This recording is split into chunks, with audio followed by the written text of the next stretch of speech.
Ready?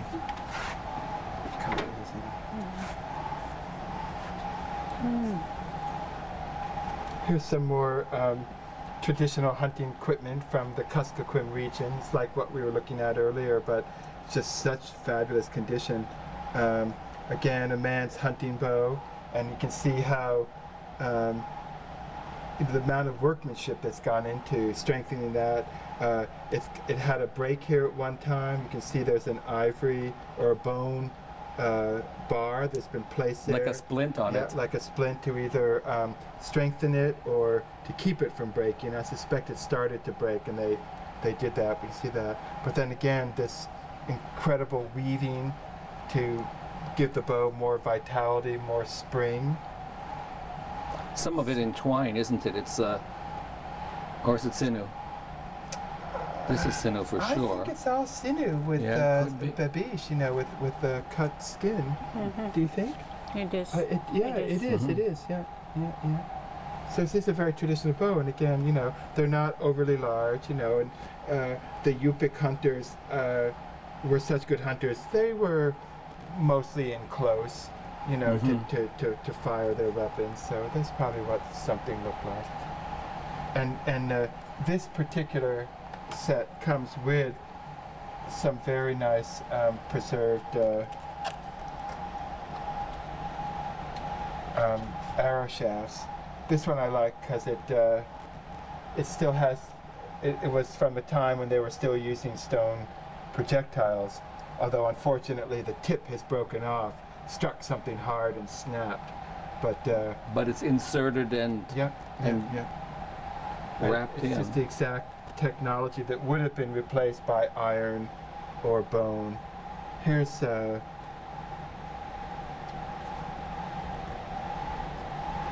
kind of dart, again from use of an atlatl and or spear thrower, and its little point here.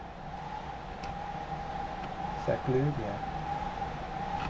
They've done such loving care in to keep it from keeping it. I won't try to take it off. Because the point is too delicate. This little point comes off and goes in the front. There. Yeah. And again, and look at the end of the feathers here. How they're really pretty. Well, and they've been notched. They've been cut a little bit, shaped.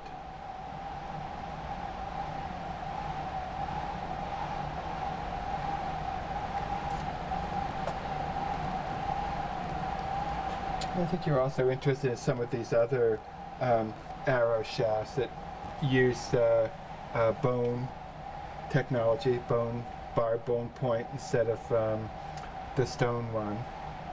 I suspect these are probably the most common form of arrowheads. Yet in this little assemblage here, it's nice because you see the range of variation.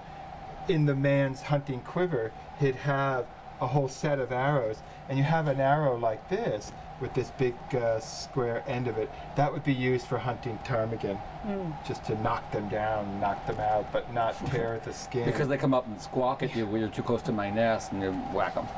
Right? Yeah. And then I think you're also interested in some of the spear throwers. There's some more over here. Yeah, there's a couple of good examples of spear throwers, similar to the ones that we were looking at before.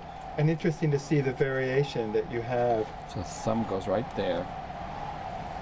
Here's a different style. This is more of an Aleut style. Let's see what it says. I never trust the tags. It says Kuskokwim. But this flat board style, again, little Aleut fingers sticking up through there, is more of an Aleutian style. And another figure of Aleutian artifacts that you see more often is this painted red on one side and black on the other side. And so to me, I see something like this. It's definitely Aleutian, because the Aleuts also have these very interesting little marks. I've never heard anybody write about them, but I've seen them on other examples where you have a little person, a little kind of signature, a little kind of, this is my mark here. Can you see it's a little carving, and it's pretty predictable. You won't see them on the Kuskokwim style of throwing board. These have to be right or left-handed too, I suppose, right? Yeah. Because there's only one way to hold it.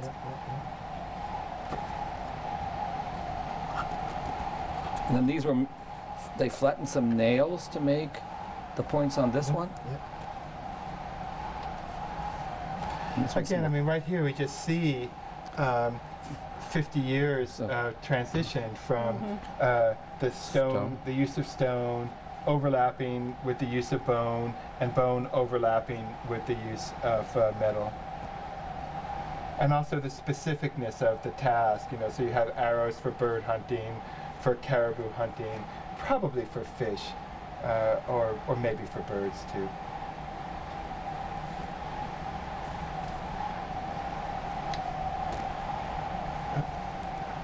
Okay, there's something else we wanted to look at in this case here. Oh And, yes, that mold. And here's a wonderful object, and you look at it. It's made out of wood. And it looks like a big clothespin. Looks like a big clothespin. And it has a piece of stone that's been set into it. All right. If you open this up, it becomes clear pretty quickly what it is. It's the And same kind of mold we saw for the crosses, only this is like for just a ball. a musket ball for making a bullet. And when it's closed, you have a little hole there, and you'd have it closed. You'd pour the melted lead into this hole, wait for it to cool, open it up, out would pop your little musket ball, and then you'd shave off a little bit at the end of it, and that's how you made your bullet. You didn't have to wait on the traders to come with a new supply of ammunition. As long as you had powder, you could make your own musket balls. So that mold for the crosses would have been probably embedded into a wooden device like this as well. And we just And- saw one half of it. That right. the cross part we saw was just one of these, and that's all you'd find usually. In Right, in the other side would record. just be smooth. Yeah, or washed away. Anyway, Well, that's the rest of that picture then. as Paul Harvey would say, The rest now of the story. for the rest of the story. Okay. Thank you.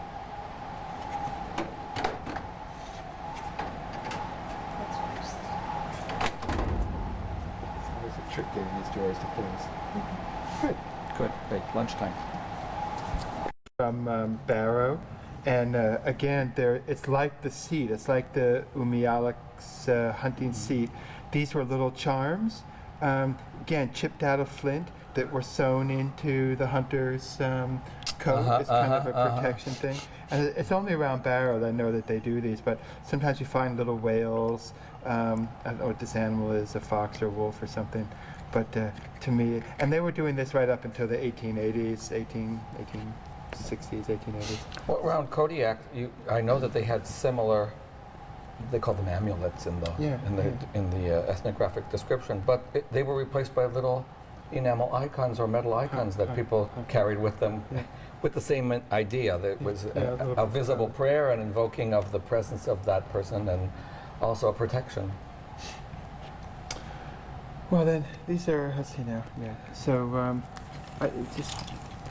to me these chains are a little more serious, in that they seem to have, they have a practical, they're clearly the model for the little one. I mean, here's a whale tail at this end, and I don't know if there's trying to be, it doesn't seem to be, but here the link broke and they made one out of baleen, I think. Yeah, I think it's baleen. It's just been cut very thin. Thought the design through as they were carving.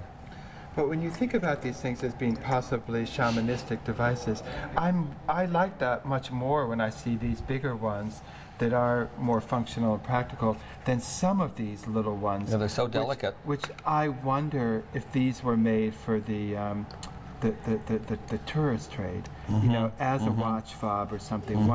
Once they've seen, we don't have. Watch fobs aren't much of, in our culture these days, but certainly But people had those, at the time. the pocket watches. It's something. So I don't know if that's what these things are, but they certainly wouldn't be these big chains. And I think these big chains being more visible are like. Right, and Father Ivanali's chain would have been a little bit more delicate than this, made of brass, but But it would have been of that size. Would have been of in the that sense size, of, exactly. As opposed to these smaller chains, which with I mean, this one would fit my cross today. A little bit big, but you know, it's about that length. And you say that some of these date back thousands of years.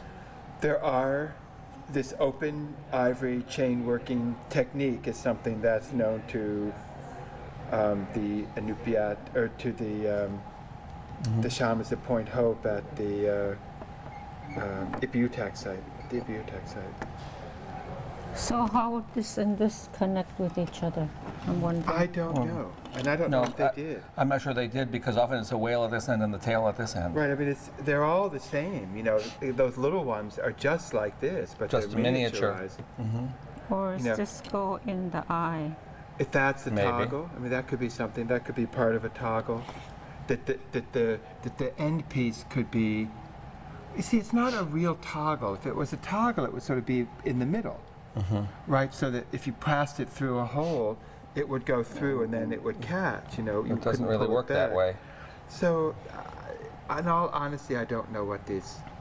I don't know what. It doesn't Had to have a connect from particular. here to here. I'm not sure it had a practical use. I mean, it was more a ceremonial use. There's something about the mystery of the chain and all these things being linked together and the noise it made and all those things that were used somehow in a shamanistic. But also the value of it too, that if it broke, it was worth repairing. I mean, in both of these cases, it's quite impressive that the limited technology that they had. And this one that broke while it was probably being manufactured. Yeah. And then they decided to just skip that link. They had even started to drill it. It might have been at that point that this other side broke off, Yeah, and they yeah, yeah. decided, well, we'll just leave it the way it is. But it kind of shows how they made all of the links. Yeah. Yeah. And then this one has the same kind of repair, as this one. They're both in the same area. These ones are both are believed to be from Barrow, or no, from Bering Strait. So anywhere, St. Michael's Yeah. north. Yeah. But it's whaling country because this is baleen. But this is baleen that's been used to patch it. So and you know, whaling at that time period would be fraught with, you know, kind of ceremony, but also danger, you know, the spiritual danger that, you know, going after these large mammals, you know, and so again, this notion of the chain sort of fitting in somehow in kind of the spiritual practices used in traditional worship or native traditional use, that they would seen the Siberian priests arriving with similar kinds of things.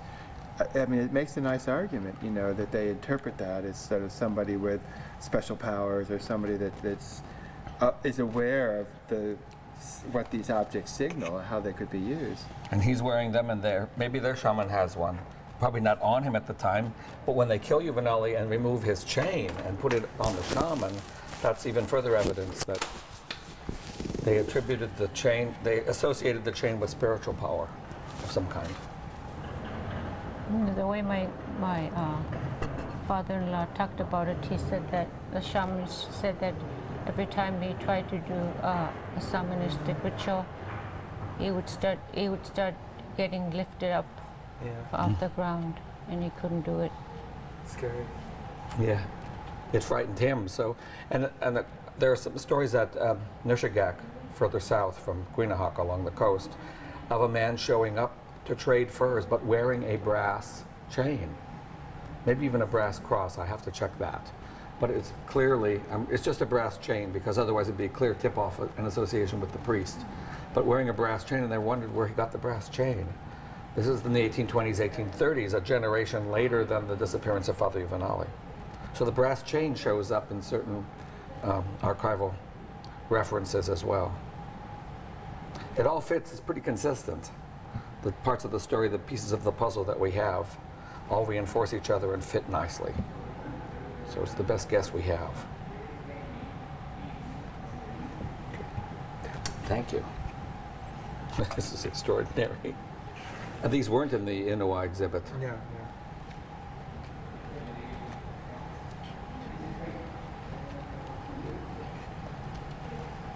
recyclable baskets. And it's actually only two-thirds, it's only half of the wall of incredible baskets. Because there's 2 more units full of Yeah, this would have made High's and descendants rich, just this part of the whole collection, this alone.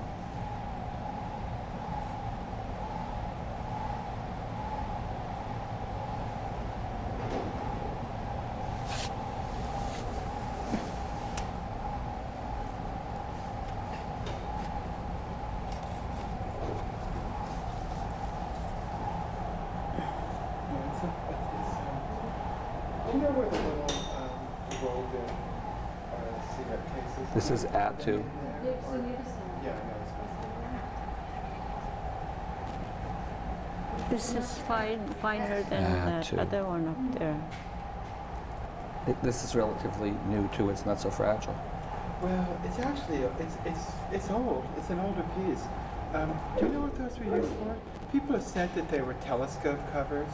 You know that you know, because they have this kind of round section going over the end of a spyglass. Everybody's using spyglasses in those days. I don't know, but it's a style. But they start on the bottom, so the first weave is there, Yeah. with grass the size of a thread, and then it's spun out from that, and then you turn this corner somehow. I don't know how they do that, and weave up the sides. And this one was flattened for a while. You can tell by the way it was This is folded. smaller. Yeah, look, that's actually smaller than this, isn't it? Mm-hmm.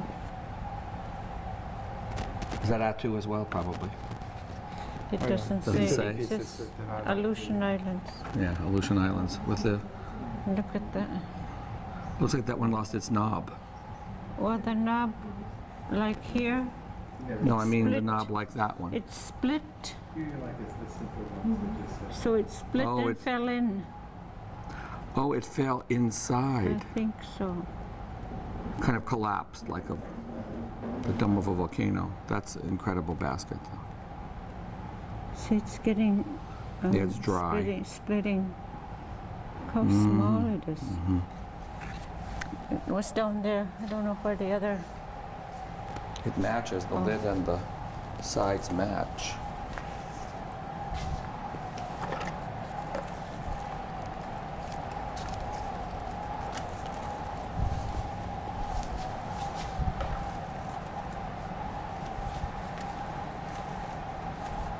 Yeah, you're right, it's splitting. There's one row where it's just dried and it's coming apart. So leave it down. It was at the bottom, the very bottom. Now this kind, this kind you can find on the souvenir markets of Anchorage, Alaska today, but probably for about $500. Because it took weeks to do that in that fine of a weave. you take it out and show that to you. Yeah.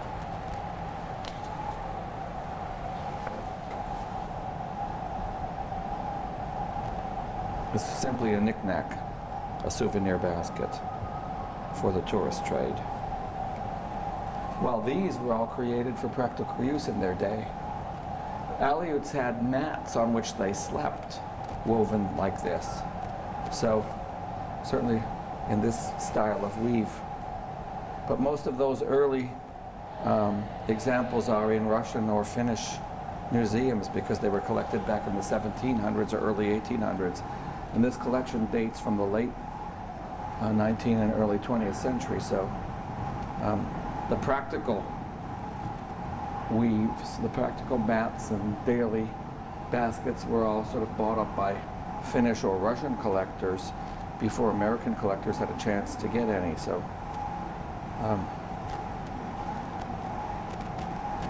this is from the High's collection, which is the National Museum of the American Indian collection. 1% is on display downtown at the new museum, and 99% is here.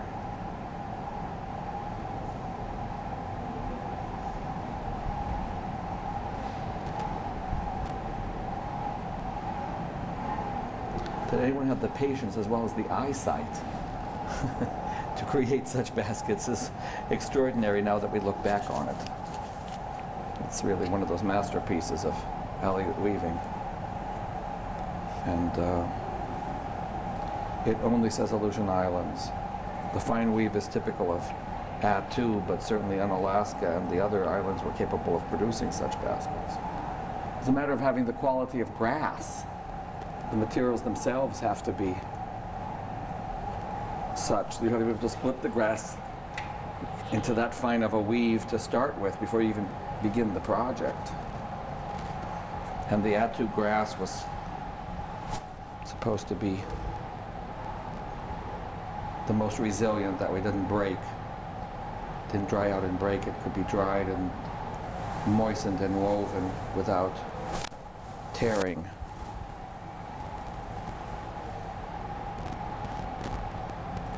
This is another really nice one.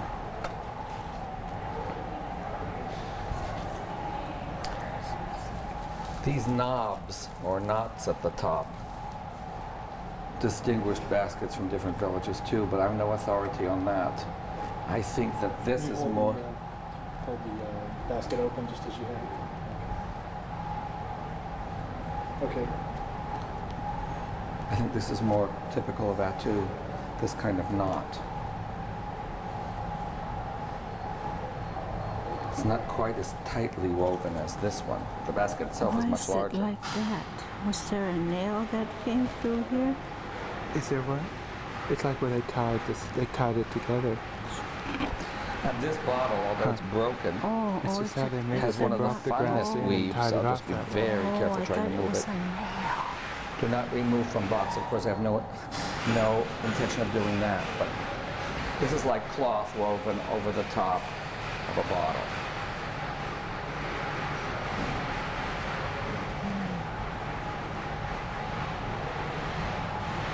Look how this open weave disappears.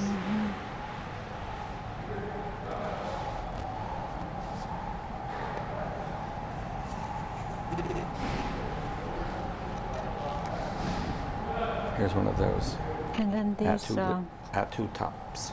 and then these flowers, the way Yeah, they're yeah. made. It's just beautiful detail work. Yeah, they always remind me of Ukrainian It's designs. finished with I wouldn't be surprised if there dyed wasn't grass. It looks like yarn. It's really dyed grass. If it's too tight, I don't want to pull It's it. amazing.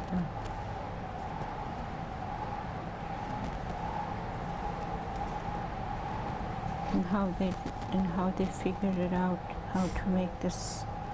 longer there. Yeah. Adding this piece here.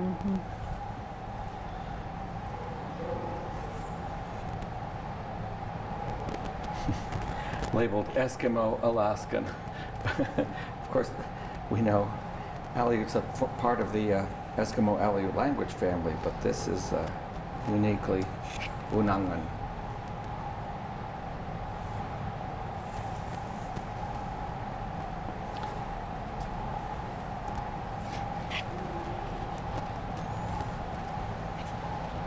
Papa, doesn't this make you, when you look at the designs, they have the Ukrainian Ukrainian embroidery is similar. embroidery, it's Yeah. embroidery, similar to their flower designs. And you We've wonder, got Ukrainian tablecloths with and you wonder with if similar they, influenced each yeah, other. Yeah. This open design at the top of this one is really so delicate.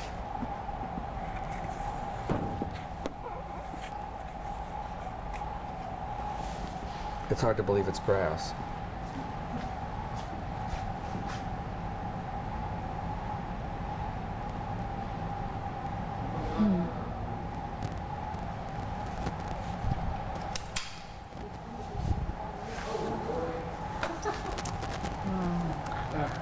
Would you like? Yeah, the cigarette cases too, which I love. But Oh yeah. you hardly ever see them. But isn't it amazing? Yeah, just Just Yeah. for cigarettes, they made. Yeah, such a beautiful thing. I love this one. It's the plainest of them, but it's just so eloquent in its Well, it's delicacy. Yeah, yeah. They're different. Each side is different. Oh, it's Because that's the outside that you're touching, and then the other one's on the inside. Right. And so then it has different Yeah. Oh. designs. on it too. Which is beautiful. so this would have a Well, it different. would be the same. This is the inside. This is the inside of that one. Oh, this goes inside of Yeah. this. And look how it's woven on the bottoms. And why two pieces went in? I don't know. It's some of these things that get invented, you know, and then they become kind of codified. The way and it's popular, done, right. You know, but you know, they've always been described as cigarette cases, and that's what and I don't know who, you know, they're made for the tourist art, or they're made for the tourist industry. People caught on to them. But I don't think we have any in our collection next door, in the Natural History collection. It's amazing. It would be a lovely exhibit just by itself, you know. Right, again, sure. Cigarette cases from the Aleutian Islands. Yeah. Well, I just think Look about how lighter. Yeah. And Well, here, sure. over here too. Yeah, the outside one is going to be. Well, it's also not had. Sometimes these things get put on display, and over the years they bleach out. Sometimes you can see one side will be lighter than the other if it was on display. Wow, that gold thread is beautiful. Oh, it's just stunning. Just makes you smile. That's right. Makes you smile to know they're What human beings have done with grass. And that's all this is simply grass. And thread. Well, this one's just grass. Vibrancy of the colors. Yeah. This one too. Is there color on that one, or is it plain on the inside? That would be unusual. Yes. Yeah. Plain.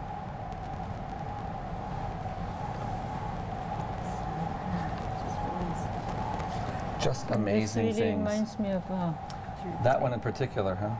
in particular, reminds me of the Ukrainian designs. And this Mm-hmm. one. Can you This open that one? So,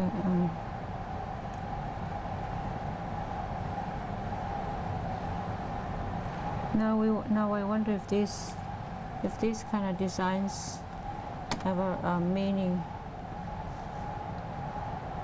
like these.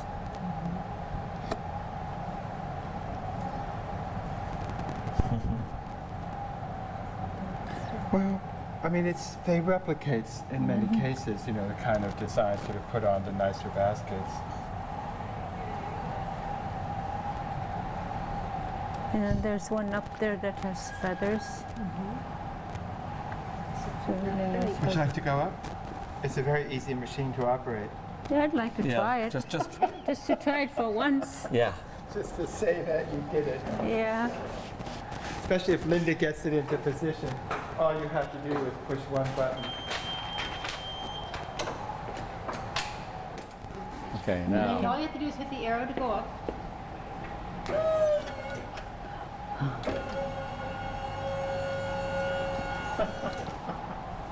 Fun. Keep going. Wow. This is what you need at Sitka for picking blueberries on the Yeah. really steep hillside.